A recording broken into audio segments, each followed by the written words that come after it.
BJP সংকল্পপত্রে প্রতিশ্রুতি দেওয়া হয়েছে ক্ষমতায় এলে মহিলাদের মাসে ৩,০০০ টাকা এবং যুব সম্প্রদায়কে মাসে ৩,০০০ টাকা দেওয়া হবে। গতকাল রায়গঞ্জে সভা থেকে অমিত শাহ বলছেন, মুখ্যমন্ত্রী মমতা বন্দ্যোপাধ্যায় তিনি জানতে চান এই ৩,০০০ টাকা আসবে কোথা থেকে, যার জবাব তিনি দিচ্ছেন। ভাইপো যে দুর্নীতি করেছে সেই টাকা উদ্ধার করে তার থেকে প্রত্যেক মহিলাকে দেওয়া হবে ৩,০০০ টাকা, এমনকি যুব সম্প্রদায়কেও তারা ৩,০০০ টাকা দেবেন, এমনটাই দাবি করছেন অমিত শাহ। অন্যদিকে এটা উত্তরপ্রদেশ, বিহার বা গুজরাট নয়, কারা দুর্নীতি করেছে সবাই দেখতে পাচ্ছে, পাল্টা বলছেন অভিষেক বন্দ্যোপাধ্যায়।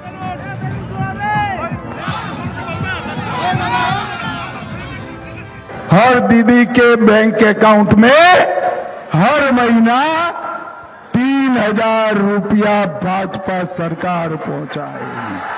गर्भवती माता को 21,000 रुपया दिया जाएगा। बेरोजगार युवा को हर महीने 3,000 रुपया बैंक अकाउंट में भेजने का काम। अबे ममता दीदी कल पूछ रही थी कि इतने सारे पैसे कहां से लाओगे।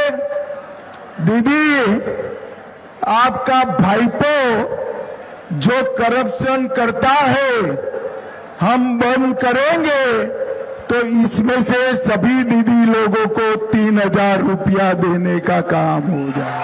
सब डेली पैसेंजारी करे সকালে আসছে রাত্রে যাচ্ছে আর সব রাষ্ট্র ব্যবস্থাকে কাজে লাগাচ্ছে একজন মহিলার বিরুদ্ধে। এটাই হচ্ছে বাংলার ক্ষমতা। আমাদের বিরুদ্ধে যুদ্ধ ঘোষণা করেছো বন্ধু। বাংলার মানুষকে তুমি যদি ভাবো আঘাত করবে, বাংলার মানুষ প্রত্যাঘাত করতে জানে। এটা ইউপি, বিহার, গুজরাট নয়।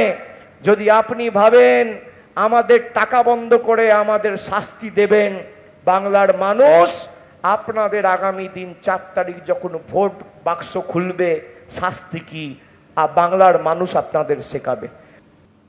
ভোট যত এগোচ্ছে হুমকি হুঁশিয়ারি ততই বাড়ছে। বিজেপির সরকার এলে সিন্ডিকেট বাজদের উল্টো করে ঝুলিয়ে সোজা করা হবে। বীরভূমের সভা থেকে তৃণমূলকে তীব্র আক্রমণ শানিয়েছেন অমিত শাহ। পাল্টা বিজেপির নেতাদের বিরুদ্ধে টাকা তোলার অভিযোগ তুলে সুর চড়িয়েছেন মমতা বন্দ্যোপাধ্যায়। सिंडिकेट वालों को हम उल्टा लटका कर सीधा करने का काम करें। অনেক কেলেঙ্কারি করেছেন দেশে, তার বদলা চাই। ভোট যত এগোচ্ছে ততই বাড়ছে হুমকি হুঁশিয়ারির ঝাঁজ। और ये पूरा पैसा दीदी और भाईपो की टीएमसी में जाना है। मैं आज कहकर जाता हूं, एक बार भाजपा सरकार बना दो, ये सिंडिकेट वालों को हम उल्टा लटका कर सीधा करने का काम करें। ये पूरी कटमनी सिस्टम ममता बनर्जी और उसके भतीजे ने चलाई। তৃণমূল চোর, তুমি সাধু। তোমার নেতারা কয়লার কত টাকা তোলে, হলদিয়া বন্দরের কত টাকা তোলে, কত ভাগ নিজেরা নেয় আর কত ভাগ দিল্লিতে যায়।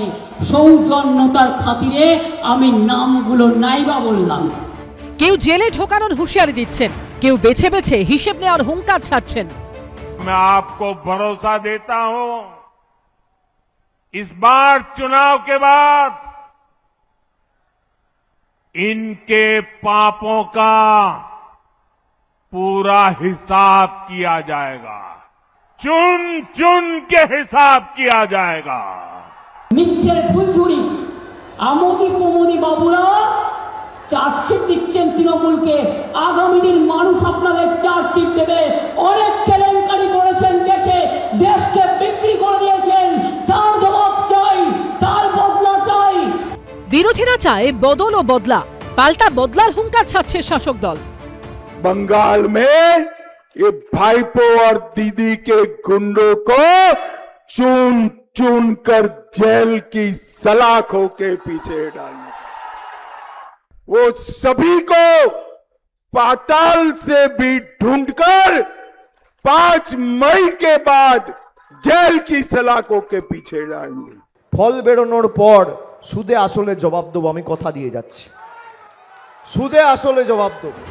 চুন চুনকে হিসাব, 5 বছরের ক্ষমতা দখলের লড়াই, তার আগে কথা যুদ্ধে রাজনীতির ভোল্টেজ চড়া।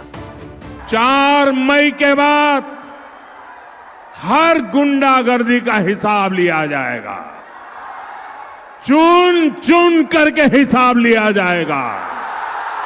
রবীন্দ্রসঙ্গীতের সাথে একটু ডিজেও বাজিয়ে দিয়ে ডিজেও শুনিয়ে দেবে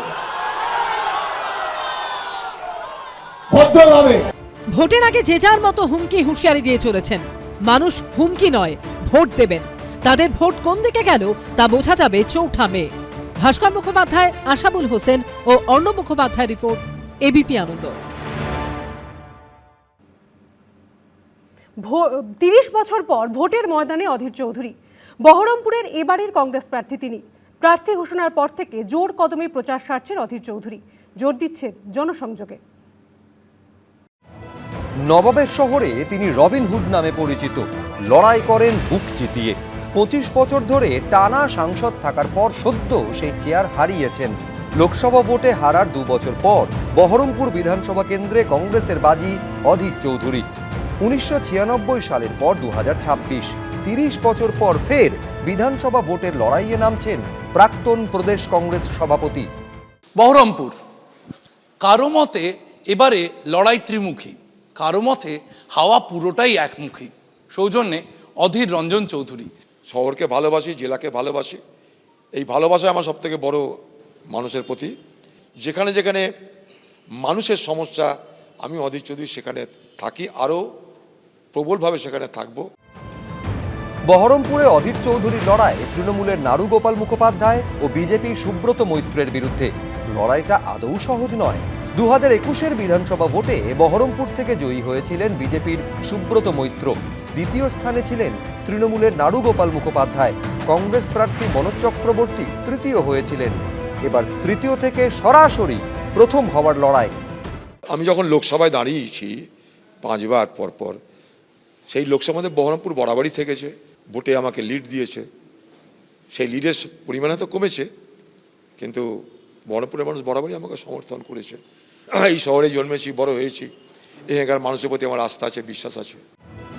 2024-এর লোকসভা ভোটে তৃণমূলের ইউসুফ পাঠানের কাছে 85,000-এর বেশি ভোটে পরাজিত হন নবাবের জেলায় মুকুটহীন সম্রাট। কিন্তু বহরমপুর বিধানসভা কেন্দ্রে 6,927 ভোটে এগিয়ে ছিল কংগ্রেস। মেরুকরণ করেছিল মমতা ব্যানার্জি আর হুমায়ুন কবির মিলে। হুমায়ুন কবিরকে দিয়ে দাঙ্গা লাগানো, হুমায়ুন কবিরকে দিয়ে হিন্দু মুসলমানের বিভাজন করানো কীভাবে হয়েছিল তাদের বিবৃতিতে তা স্পষ্ট। এবারেও বহরমপুর বিধানসভায় একই মডেল অ্যাপ্লাই করতে চাইছে মমতা ব্যানার্জি।